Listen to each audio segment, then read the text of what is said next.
Our gospel lesson today is a familiar gospel lesson from the Gospel of Mark. Some hard words from Jesus to his disciples. If any want to become my followers, let them deny themselves, take up their cross, and follow me. And what I always call, you should be used to it by now, the worst marketing slogan ever. In this passage, Jesus says the truth about what loving God and loving your neighbors will mean, straight up, no holds barred. And the folks who had been following him, looking for hope, suddenly felt alarmed. You'll recall I mentioned last week, we're spending most of Lent in Mark's gospel. It's a very concise recounting of life with Jesus, recorded in staccato precision, wasting no time on flowery details. The first half of Mark records Jesus' life and ministry. The second half, his journey toward the cross. The little passage assigned to us today is the exact midpoint of those two halves. And it's right here in Mark's gospel that everything the disciples thought they had learned starts to unravel. Just before this passage, earlier in chapter 8 of Mark's gospel, Jesus feeds a huge crowd of people with just a few loaves of bread and a couple of fish, and after that, he heals a blind man. All of these miracles apparently were finally enough for his disciples to be truly convinced of who he was. You heard it in verse 29 of chapter 8. The disciple who seemed to have the hardest time getting Jesus finally has a breakthrough. It's Peter, the bumbling, recalcitrant disciple who declares in that verse, seeming almost to surprise himself, that Jesus is the Messiah, after all, the one they've all been waiting for. What a relief. It wasn't that they didn't have hope. Of course they had hope. They wouldn't have given up everything to follow him if they weren't hoping for something. It's just that their hopes had been dashed over and over again for decades, so you can understand why they were cautious. What were the chances that Jesus of Nazareth was actually the Messiah? All this time they've been waiting and watching, listening for signs and hoping to be convinced, and finally, here it was. They were on board. Who knows what it was? Enough miracles performed to get their attention, or enough sermons to inspire them, or just feeling like they were part of the group. Whatever it was, they were finally there. You are the Messiah, Peter proclaimed, and everyone around him heard his declaration, including Jesus, who was, shall we say, a little concerned. It sure is nice to feel totally convinced about what you believe, isn't it? 15 years ago, when my family and I first moved to Washington, D.C., and I became pastor of Calvary Baptist Church, we allowed 2 days to tour neighborhoods and to find a house to live in. I obviously didn't do my research well enough, because living in D.C. can mean living in D.C., or living in Maryland, or living in Virginia. There are so many neighborhoods and so many possibilities that 2 days were not enough to see them all. We drove through many nice areas, but nothing seemed exactly right for our family. Late on the second day, feeling defeated, we drove into a little town on the DC-Maryland border called Tacoma Park. We first noticed that this town was different when we saw a sign at the entrance that read, "Welcome to Tacoma Park, a nuclear-free zone." As we drove through tree-lined streets, we noticed rainbow flags flying from many houses, recycling bins everywhere you turned, little neighborhood book exchanges on many blocks, and yard signs that read things like, "This is a pesticide-free yard. And no matter where you're from, we're glad you're our neighbor." I recall feeling tremendous relief. I didn't know much about Tacoma Park, but it seemed like this was a place that I could call home. A neighborhood where I could raise my kids, a community that represented the values that were important to me. And so that's what we did. We bought a house in that neighborhood. It was a very sweet little craftsman bungalow with a swing set in the backyard and a big front porch. And right in the window of the house, facing the porch, was a blue and yellow Human Rights Campaign sticker The previous owners had stuck it to the glass. Perfect, we thought, and we moved right in. A few weeks later, we had an open house, inviting all of our neighbors to come visit. Families of all shapes and sizes, colors and configurations came over to our house. In fact, I was overwhelmed by the number of neighbors who came over that day. I mentioned this fact at the end of the open house, kind of offhand, to our next-door neighbors, Ellen and Julie. There was a long, awkward silence, and then Ellen said, "Well, I think everyone was kind of curious." "About what?" I asked. "Well, we heard that there was a Baptist minister moving in, so naturally we were concerned." Everyone wanted to come by and see if the sticker in the front window had been removed. I laughed a little uneasily, and then Ellen looked at me sharply. "You do know what the sticker means, right?" "The Human Rights Campaign sticker?" I asked. "Yes. We're already members, so there wasn't a point in taking it off," I answered. And there was this look of shock mixed with relief that came over her face. "Well, we didn't know if the sticker represented what you really believed." It's not just neighborhood yard signs that tell us what people believe. It's become popular in places where people own and drive cars to represent what you believe by putting a bumper sticker or 2 or 10 on your car. The trend began after 1927 when Ford added a bumper to its Model A car. It was a safety precaution.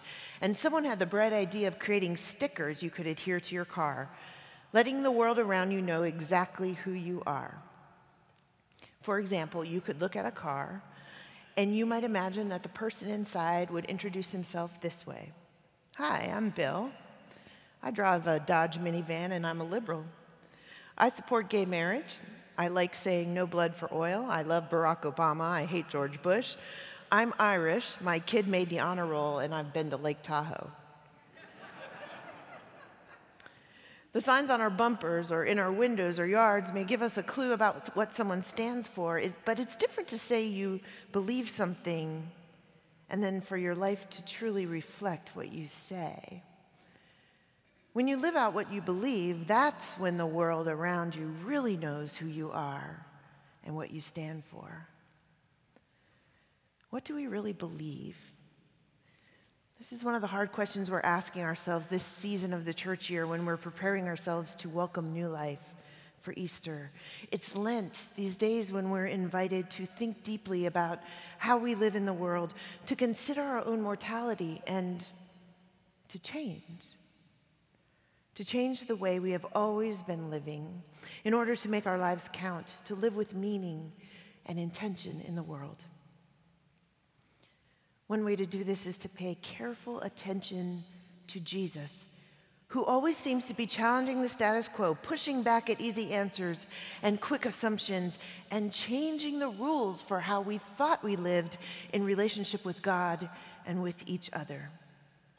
Today, Jesus won't let Peter get away with enthusiastic declarations about what he believes because Jesus suspects, and as it turns out, he was right, that Peter was caught up in the thrill of the moment, that he wasn't considering the ramifications of what he was saying. Jesus was kind of like my next-door neighbor asking, "You do know what that means, don't you?" Jesus does it this way. After Peter had made his bold declaration that he believed Jesus was Messiah, Mark writes this, "Then Jesus began to teach them that the Son of Man must undergo great suffering and be rejected by the elders and chief priests and scribes and killed, and after 3 days rise again." And Peter was listening enthusiastically and nodding along until, whoa, hold on just a second. We just saw you feed thousands of people with just a few loaves of bread, and you healed someone who was blind. You've been going all over the countryside, wowing people with these miracles. What exactly are you talking about? Great suffering, rejection, death. Excuse me? I know I said I believed you were the Messiah, but frankly, I prefer a Messiah who performs miracles and is popular and can help me live a comfortable life. I never signed up for this. So the text tells us Peter pulls Jesus aside and begins rebuking him. Stop it. I got to tell you, this message is not going to go over well. Plus, you're making me nervous. Can't we just keep things light here? Make your brand something we could put on a bumper sticker like, "Smile, Jesus loves you," or "My boss is a Jewish carpenter."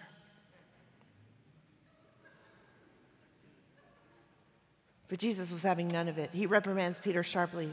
He calls a shallow definition of faith in him evil. "Get behind me, Satan." And Jesus changes the rules. No more lukewarm following, no more empty declarations of faith, no more easy answers. For Peter, following Jesus would take him all the way to a cross. For us, who knows? Just like Peter did, it's easy for us to say all the right words and go through the motions of following Jesus, but still miss the point altogether. This time, Lent is a time when we really examine the way in which Jesus turns our human living right on its head. What is it going to take to realign our priorities to reflect the greatest commandments? Loving God, loving our neighbors. It's going to take realizing that the way in which we define success, power, security, wealth, reputation, good fortune are categorically not the ways that Jesus defines success. To Jesus, a successful person is one who denies herself, who looks out for her neighbor before she considers her own comfort, who believes something even when it's unpopular, who is not afraid to live what she says she believes, even if it means giving up her life. Giving up our lives. Jesus knew that when Peter said Jesus was the Messiah, after a few days of free food and medical miracles, that he might have been doing just a little bumper sticker living. He was having a good time proclaiming his new conviction, but he wasn't prepared to live what he said he believed. Sometimes you and I do that too. But this is Lent, and Jesus is changing the rules. He's inviting us to go deeper, to examine our lives more closely, to live with courage into the difficult challenges of being human. You can't just say you believe something. You have to live your life so that the world knows you're serious, that the way of Jesus is worth more than anything to you, more than anything. I don't want to simplify things here too much, but what I'm trying to say is something like a bumper sticker that would read, WWJD. What would Jesus do? Jesus is changing the rules. You and I, we can't afford any more bumper sticker living. If you say it, you have to know what it means, and you have to live it. Those are the rules. Amen.